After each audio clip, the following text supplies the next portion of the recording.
Hello, Prasad hospital నుంచి doctor Naveen చంద్ర మాట్లాడుతున్నాను. చెప్పండి. త్రిపుర ఉందండి? త్రిపురకి పెళ్లి చూపులని నిన్న నైటే వాళ్ళ నాన్నగారు తీసుకెళ్లిపోయారండి. ఏమైనా చెప్పాలా?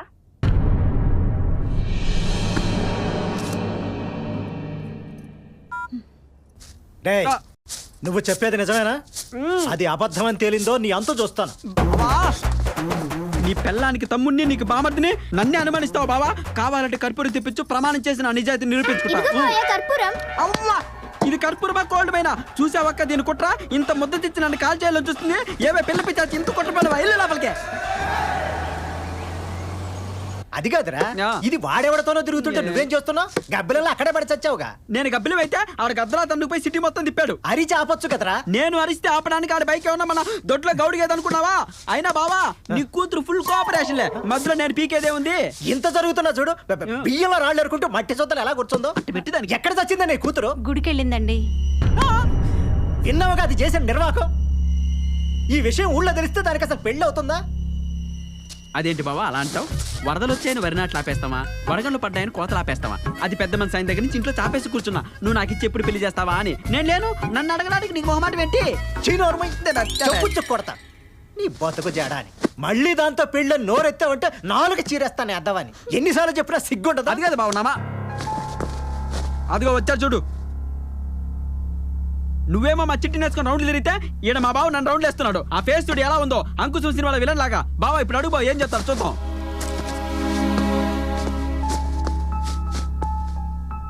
అంకుల్, డాక్టర్ గారు మీ పద్ధతి ఏం బాగలేదు. సన్యాసరాజ్ చెప్పాడా? ఆయా నేను త్రిపురని ప్రేమిస్తున్నాను. ఈ విషయం త్రిపురకు కూడా తెలియదు. మీతో మాట్లాడి తను పెళ్లి చేసుకోవాలని అడగడానికి వచ్చాను. ఏం జరిగిందో మీరు త్రిపురని అడిగి తెలుసుకోవచ్చు. అక్కర్లేదు ఏం త్రిపురని అడిగేదే? మాట్లాడు బావా. మీరు డాక్టర్ అయినంత మాత్రాన మీకు ఇచ్చి పెళ్లి చేయలేదు. అంతే. డాక్టర్ని కాబట్టే నాకు ఇచ్చి పెళ్లి చేయమని అడగట్లేదు. బాబు, మాకు కొన్ని కట్టుబాట్లు పద్ధతులు ఉంటాయి. ఇదేదైనా కొంచెం అటు ఇటు అయితే ఈ ఊళ్ళో నేను తలెత్తుకుని బతకలేను. సార్, త్రిపుర లేకుండా నేను ఉండలేనండి. పెళ్లికి ముందు ప్రతి ఒక్కటి చెప్పే పులిహోర డైలాగ్ ఇదే. ఎల్లవయ్య చాలా మంది చూసాం గానే. ఒక్కసారి ఆలోచించండి సార్, ప్లీజ్. ఇందులో ఆలోచించడానికి ఏం లేదు. ప్లీజ్ మీరు బయలుదేరండి.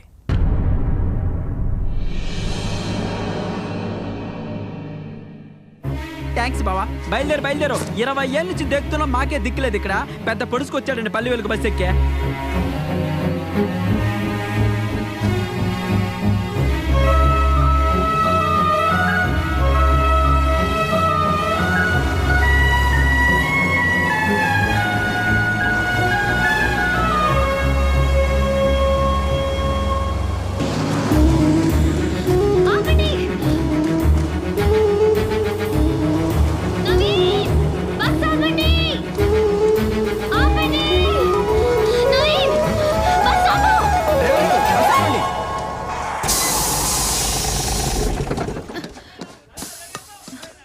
ఎలా అడవడిగా బొచ్చెక్కింది?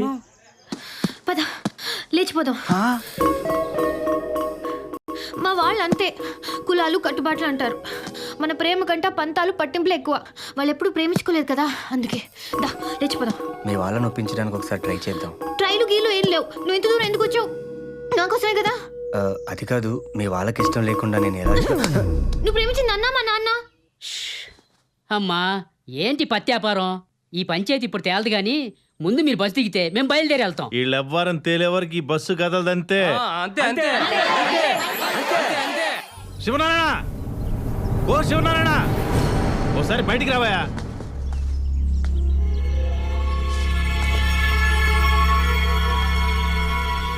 ఏంటి ఊరంతా కలిసి మా ఇంటి మీద దండెత్తారు? అమ్మాయి అబ్బాయి ఒకరినొకరు ఇష్టపడ్డారు. ఈడు జోడు బాగుంది. వాళ్ళకి పెళ్లి చేయడానికి నీకు అభ్యంతరం ఏంటి? ఎవరి పెళ్లి గురించి మీరు మాట్లాడేది?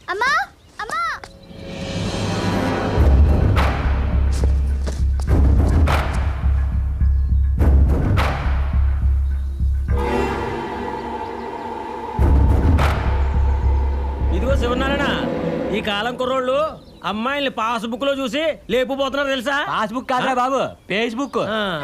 అదే శివనారాయణ, నీ కూతురు లేచిపోదామన్నా నిన్ను ఒప్పించే పెళ్లి చేసుకుంటాన్నాడు అబ్బాయి. ఇలాంటి అల్లుడు నీకు ఎతికినా దొరకడు శివ.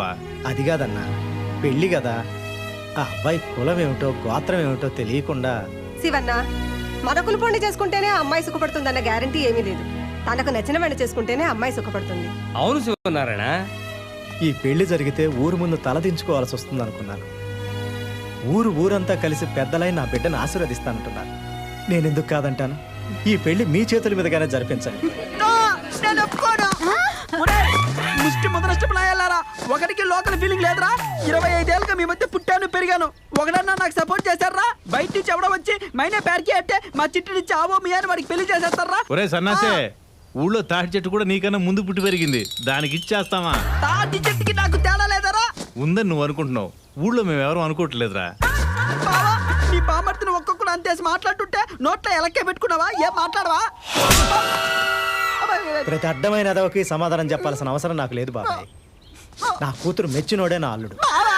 అక్క నువ్వు అలా మాట్లాడే. మీ బావ మాటే నా మాట. ఇంత అవమానం జరిగిన తర్వాత ఐ హర్టెడ్. నేను ఇప్పుడే ఇక్కడే సూసైడ్ చేసుకుంటున్నా. నా చావు చూస్తారు మీరంతా. బావా బాయ్. సావు పేడవ. చెయ్యండి, మీ అంతు తెలుస్తా. పోయి చావు. ఏమైంది మావయ్య ఏడుస్తున్నావు? ఈ ఆడవకి ఏం చేయబట్టావే? నా చిట్టుతో ఆ పిల్లల గారికి పెళ్లి చేసి మీ నాయన నా గొంతు కోసాడే. మావయ్య ఆ, ఏంటమ్మా అంత ప్రేమగా పిలిచావు? ఇదిగా మావయ్య. దేనికి తల్లి? నువ్వు ఊరేసుకోవడానికి. నీ మమ్మీ అంటే నువ్వు కూడా నన్ను చచ్చిపోమంటావే? లేకపోతే నా పెళ్ళికి కూడా నువ్వు ఇలానే ఏడుస్తూ ఉంటావు. త్రిపుర, ఇప్పుడు మీ పిన్ని పెట్టిన ఫుడ్కి ఇంకో వారం తినక్కర్లేదు. మా పిన్ని సగమే పెట్టింది మీకు.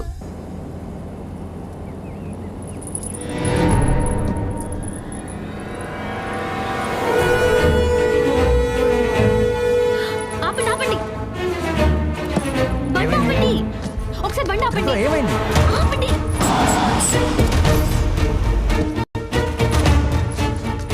హే, త్రిపుర, ఏంటి? ఎక్కడికి?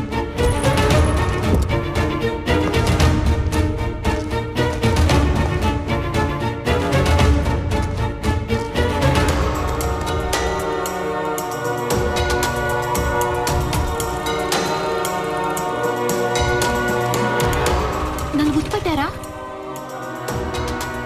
అదే ఆ రోజు దయ్యం పాడు వెళ్తున్నప్పుడు నన్ను దారి అడిగారు. అవునవును. మీతో పాటు ఒక ఆయన కార్ డ్రైవ్ చేశారే, అతను ఎక్కడున్నాడు? వాడు అదే రోజు చనిపోయాడమ్మా. చనిపోయారా? ఎలా? మీరు ఆ రోజు వెళ్ళొద్దన్నా అదే రూట్లో తీసుకెళ్ళాడమ్మా వాడు. అదేంటోనండి, మీరు చెప్పినట్టుగానే కరెక్ట్గా మర్రి చెట్టు దగ్గరే కారు అయిపోయిందండి. ఆ రోజు ఏం జరిగిందంటే,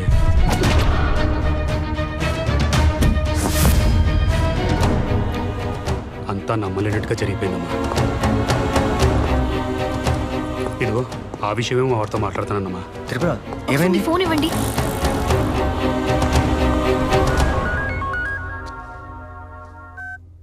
నాన్న, ఏమ్మా? ఆ రోజు అడ్రస్ అడిగిన అతను కల్లో చనిపోయాడని చెప్పాను కదా, అతను నిజంగానే చనిపోయాడంట నాన్న. అవునా? ఒకసారి అల్లుడు గారికి ఇవ్వమ్మా. నాన్న మీతో మాట్లాడతారంట. Hello uncle. విన్నావుగా బాబు దాని మాటలు. నువ్వే కొంచెం. నేను చూసుకుంటాను, మీరు కూల్గా ఉండండి. అలాగే. ఏమన్నారు? వెళ్దామా?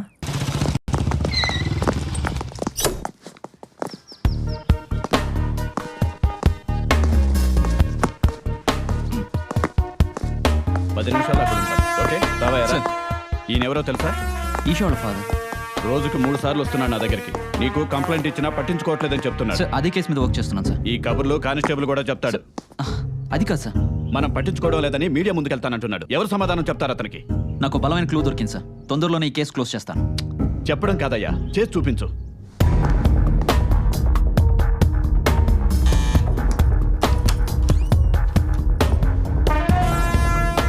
నవీని లేదనా? అవునండి. ఎక్కడున్నాడు? దేనికండి? దేనికేంటి? నవీన్ ఒక అమ్మాయిని మర్డర్ చేసినట్టు మా దగ్గర ఎవిడెన్స్ ఉంది. అరెస్ట్ చేయాలి. మర్డరా? ఎస్, రేప్ చేసి మరీ మర్డర్ చేశాడు. మీరేదో పొరపాటు పడుతున్నారు. మా ఆయన అలాంటి వారు కాదు. చూడమ్మా, ఏ పెళ్ళానికైనా తన మొగుడు మంచోళ్ళనే కనిపిస్తాడు. అరెస్ట్ చేసి లోపలేస్తే నిజాలు బయటకు వస్తాయి. ఎక్కడాడు? పిలు. అయ్యో అది కాదండి, మీరు ఏ నవీన్ అనుకుంటున్నారు? యాక్ట్ చేసిన చాలా ఆపరా. సారీ రా, కొంచెం ఎక్కువ భయపెట్టాను. నేనేం భయపడలేదు. మీరు పెళ్ళికి రాలేదు కాబట్టి గుర్తుపట్టలేదు. ఏం చేయను? ట్రైనింగ్లో ఉన్నప్పుడు ఫోన్ చేశాడు, కుదరలేదు. సిస్టర్ ఒక స్ట్రాంగ్ కాఫీ. ఓ మీకు ఏంట్రా సంగతులు? ఈషా మిస్సింగ్ కేసు గురించి వచ్చాను రా. ఈషా గురించి ఇప్పుడు ఎందుకు రా?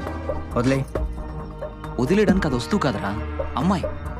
ఈ కేసు నేనే డీల్ చేస్తున్నా. త్వరలోనే నిజాలు బయటకు వస్తాయి.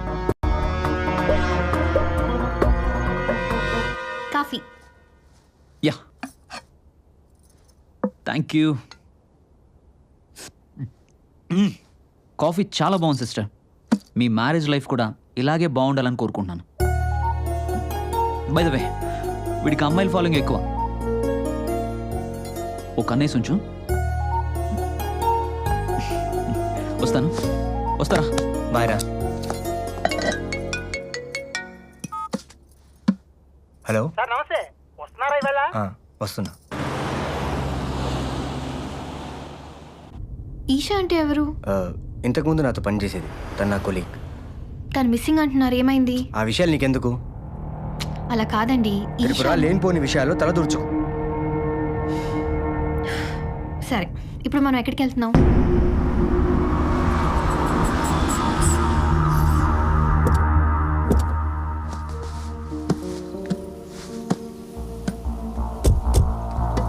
ఇదే మన ఫామ్ హౌస్. అమ్మా నాన్న గిఫ్ట్గా ఇచ్చారు. వాళ్ళే లేకుండా పోయారు. అందుకే దీన్ని అమ్మేసి కొత్త ఫ్లాట్ కొందాం అనుకుంటున్నాను. పద. రండి సార్, రండి రండి. మేడం గారా? ఏంటి సార్ పప్పన్ను పెట్టకుండానే పెళ్లి చేసేసుకున్నారు? సడన్గా జరిగిపోయింది తాతారావు. త్రిపుర, నేను చెప్పానే తాతారావు అని మన ఫామ్ హౌస్ అమ్మడానికి చాలా రోజు నుంచి ట్రై చేస్తున్నాడు. నమస్తే మేడం. నమస్తే అండి. రేపు ఇంటికి భోజనానికి రండి. పప్పన్నం కాదు, బిర్యానీ తినేళ్ళరు కానీ. అలాగే మేడం. త్రిపుర, నువ్వు వెళ్ళి ఫామ్ హౌస్ చూస్తుండు. నేను తాతారావుతో మాట్లాడేసి వస్తాను. రా తాతారావు.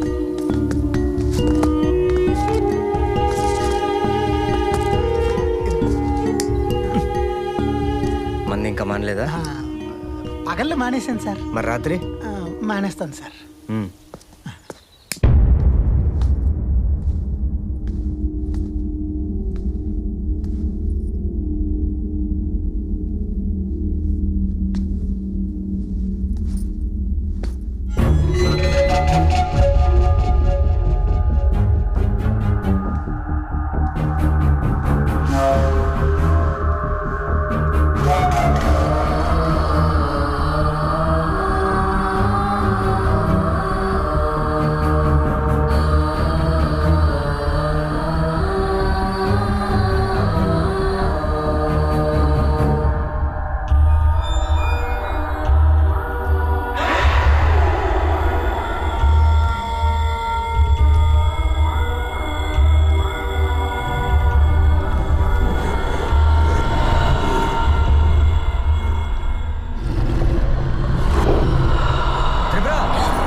మనం అనుకునే దానికన్నా కొంచెం తక్కువ వచ్చినా పర్లేదు. 2 రోజుల్లో కొత్త పార్టీ వస్తున్నారు సార్. ఎలాగో అలాగా సెట్ చేసి మీకు ఒక శుభవార్త అందజేస్తాం.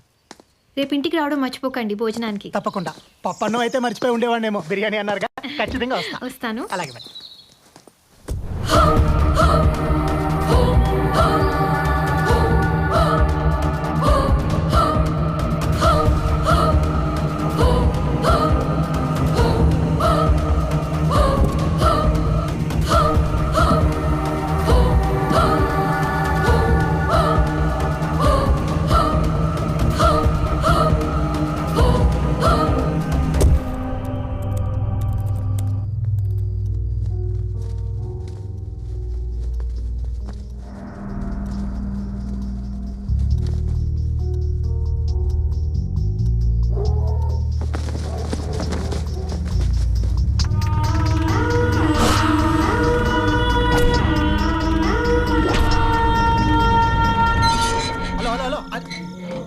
ఇంటికి వచ్చేసాను రా. మధ్యాహ్నం అయ్యగారు వచ్చిన అడావుడిలో బ్యాగ్ మర్చిపోయా. డాక్యుమెంట్స్ బ్యాగ్లోనే ఉన్నాయి. ఇక్కడ ఇంటికి వచ్చేసాను. ఒక అరగంటలో నేను తీసుకొచ్చి ఇచ్చేస్తానుగా. ఒరే, నువ్వు పార్టీని మాత్రం వదిలేకే, నేను వచ్చేస్తా. ఇంటికి వచ్చేసాను రా, ఇంటికి వచ్చేసాను. నువ్వు ఫోన్ పెట్టాయి. 10 పైసల కమిషన్కి బావల ఆర్గ్యుమెంట్. ఏమి చీకట్రా. లైట్ ఇక్కడ.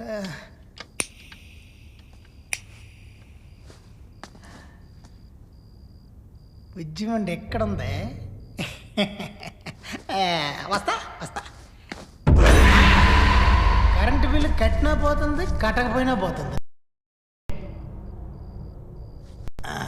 వస్తాను.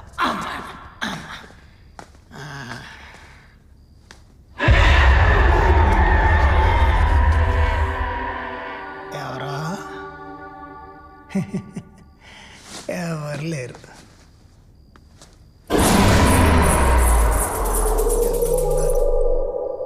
లేరు.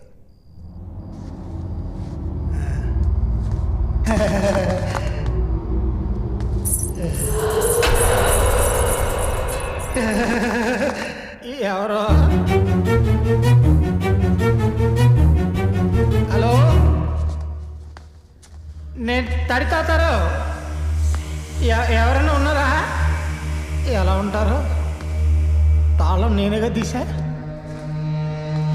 హలో,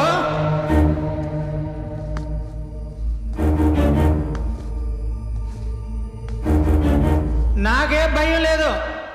నాలో ఇంకొకరు ఉన్నాడు. ఇప్పుడు నేను ఎవరికి జడను.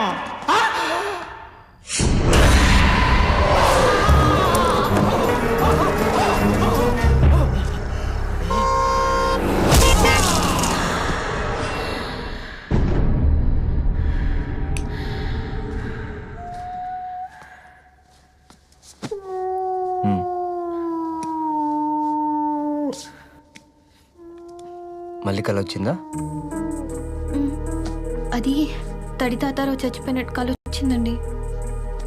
త్రిపుర, దారిలో నేను అడ్రస్ అడిగిన వ్యక్తి చనిపోయినప్పటి నుంచి నువ్వు అదే ట్రాన్స్లో ఉన్నావు. రిలాక్స్, ఓకేనా?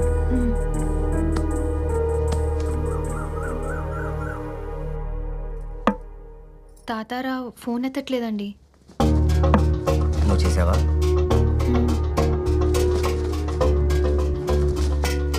అంటే ఏం నువ్వు చెప్పేది? ఫోన్ తీయకపోతే చచ్చిపోయినట్టేనా? అయ్యో చిచి, అలా కాదు. పాజిటివ్గా ఆలోచించు బంగారం. అది కాదండి, ఒక్కసారి మీరు మళ్ళీ. నీకంత డౌట్గా ఉంటే ఇంద్రనగర్ B42 అక్కడ తాతారావు ఉంటాడు. వెళ్ళి కలిసి మన ఫామ్ హౌస్ని అమ్మి పెట్టమని చెప్పు. నాకు హాస్పిటల్కి టైం అయింది, ఓకేనా? బాయ్.